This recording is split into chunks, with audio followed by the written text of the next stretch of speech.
Hi, welcome to another segment of Condition Corner. Today we're going to talk about autoimmune conditions. About what that really is where your own immune system decides that some part of you or major parts of you are a foreign object.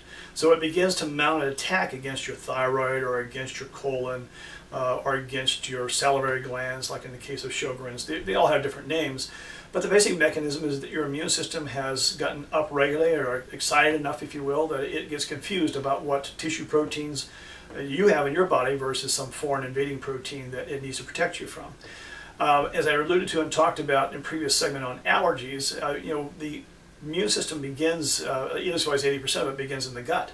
So a lot of these autoimmune conditions that we find, we have to also fix the digestive system because there's dysregulation there with an overgrowth of microorganisms like bacteria or fungus, or if we have actually food allergies or some combination of all that, that a lot of times is the kind of smoking gun, if you will, relative to how the immune system went off the tracks to begin with. And then from there, when the immune system gets that hyperexcitable, then unfortunately your tissue proteins can be the target also. A good example would be Hashimoto's. A lot of people know about the autoimmune condition called Hashimoto's. It's one that attacks the thyroid. And for example, that's been very highly correlated with wheat consumption and allergies to wheat, and causing and giving rise to that. We'll talk more about the thyroid in an upcoming segment.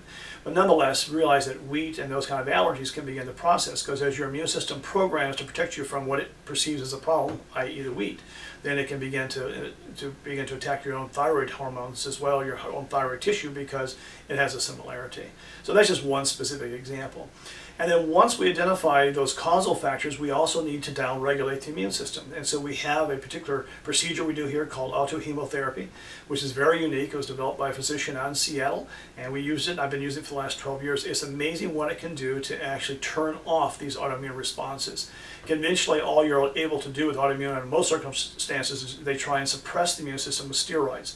That certainly, again, helps you control the symptoms, but it doesn't get to causal factors. So we want to get to the causes, which a lot of time begin in the gut, and there are other factors that can trigger your immune system ongoing, whether chemicals or pesticides or even heavy metals. Those are all things that have to be evaluated if you really want to get to the heart of autoimmune.